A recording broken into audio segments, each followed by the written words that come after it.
everybody. It's Alex and Chuck.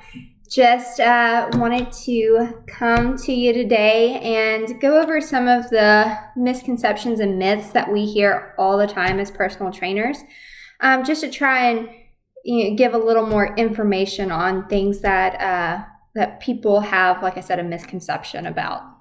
So not the top 5, but 5 of common misconceptions that you see in the fitness industry. So the first misconception that we're going to talk about today is the fat turning into muscle or muscle turning into fat. They are two completely different tissue. Fat is made up of adipose tissue that physically cannot turn into anything else except for adipose tissue. And the same for muscle. Exactly.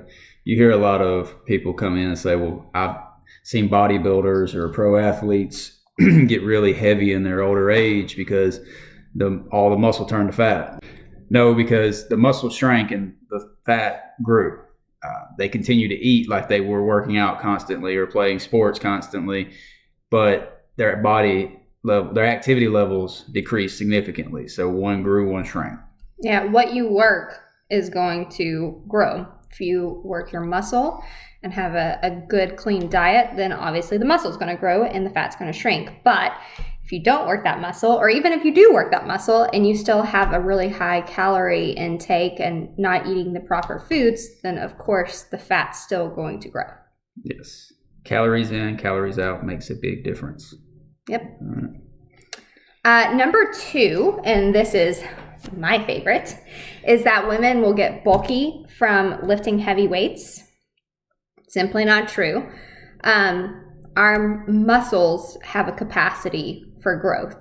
Women also do not produce the amount of testosterone to grow these muscles like men do. We require more fat for childbirth and menstrual cycles. So we're going to have a different composition of our bodies than men do. Lifting heavy weights for a woman is great for your body. It increases your bone density way more than cardio does. It's just one of those things that women will shy away from, lifting heavier than a 5-pound dumbbell because they're afraid they're going to look like a man. And that's just simply not true. Yeah, testosterone levels will prevent that from happening. So unless you are taking some kind of steroids or some kind of testosterone booster, then it's not going to have the same effect that it would a man. Yeah, the women you see that have a manly build did not get that naturally. So number 3, you can spot reduce. People come in all the time wanting to know, how do I lose fat here? How do I lose fat in the stomach? How do I lose it on the back of the arm? Well, the basic truth of the matter is you only lose fat by working out. You cannot pick and choose where it comes from. Your body's going to lose it in the same rate as it gained it. So some people, when they start to lose weight, you may see it in their face first, you may see it in their stomach first, but other people, you're going to see it in other areas. It's not something you can control. Yeah, fat is fat is fat. Your fat in your stomach is the exact same composition as the fat in your arms.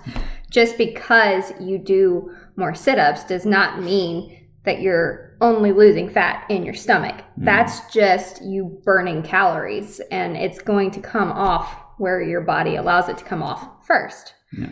You see all these exercises come up, top 10 ways to lose fat in the belly, 5 ways to lose fat in the arms. All you're doing when you're doing those exercises is toning the muscle. But if you don't lose the fat, especially in the midsection first, you can actually make your stomach look thicker and more rounded because the muscle builds up under the fat tissue and gets bigger. So you're not toning fat, you're toning the muscles. You can't outwork a bad diet. That's just facts. Number 4, carbs will make you fat. Carbs are not the enemy. Fat is not the enemy.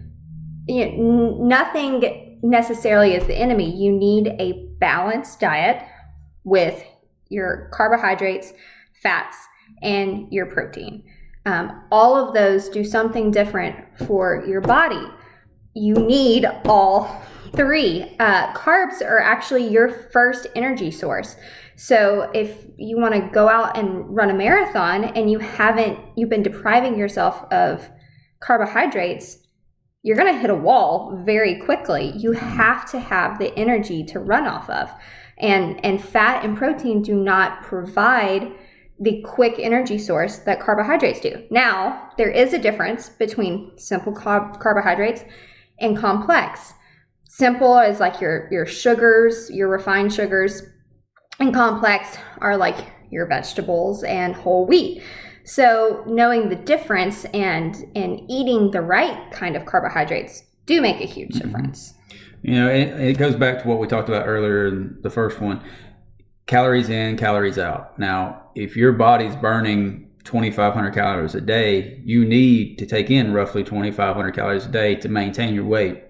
Doesn't matter 100% if it's carbs, proteins, and fats, but that does make a difference on how your body regulates it, because each one burns separately in a different amount. And it's also going to make a difference on how you feel, because fat is 9 calories. Fat is 9 calories per gram, carbohydrates are 4 calories per gram, and protein are 4 calories per gram, and alcohol, 7 calories per gram. So if you eat the right kind of carbs, you'll eat less total calories, but you'll feel fuller. You know, popcorn is a good example of that. You know, it's mostly carbs, but it's lower calorie snack that makes you feel full. So you're actually satisfying your craving in a lower calorie intake, but it's carbs. And also, carbs have a lot to do with muscle development too. You know, bodybuilders, they take in carbs the day before shows and stuff to get the belly of the muscle to kind of inflate as well. You don't want to deplete any of your sources, though. That's by depleting yourself, your body is going to, you know, I'm not going to go into the whole keto diet. That's a whole different this is a video. But your body does not function at the highest rate that it's capable of if you're completely depleting yourself of one of its sources. I mean, it's just not going to. The best advice is carbs should be about 40 to 50% of your daily intake for calories. You know, the other 30 to 40 protein, and then the rest fats. You know, good fats. Number 5, cardio is the only way to lose weight. We hear this a lot. People think, I got to go run a marathon to get lean.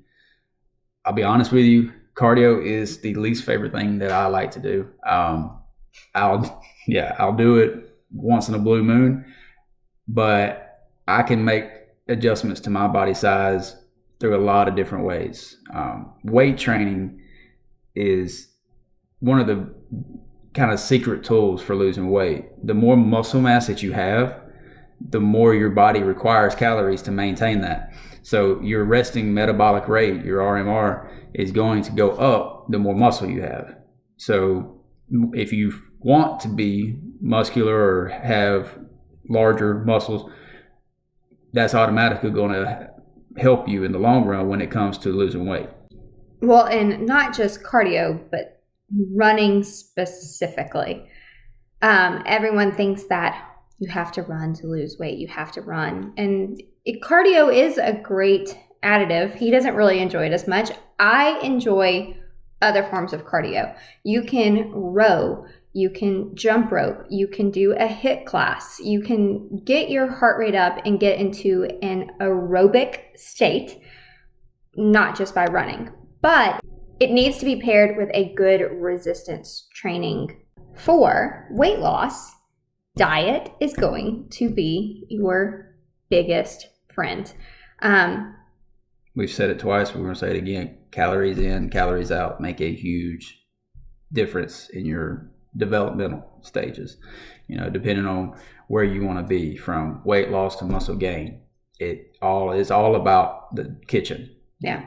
And you have to have a net loss of 3,500 calories to lose 1 pound of fat.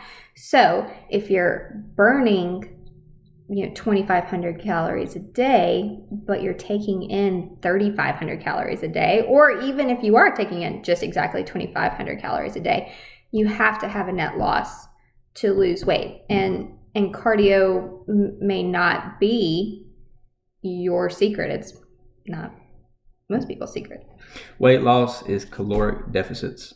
That's the bottom line. I think the main key point is that balance is everything. You need to have a good balance in the kitchen. You need to have a good balance in the gym.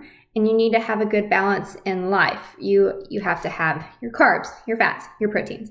You have to have, your cardio and your resistance training and even weightlifting. It's all about feeding your muscles, feeding your body, giving it what it needs. And rest.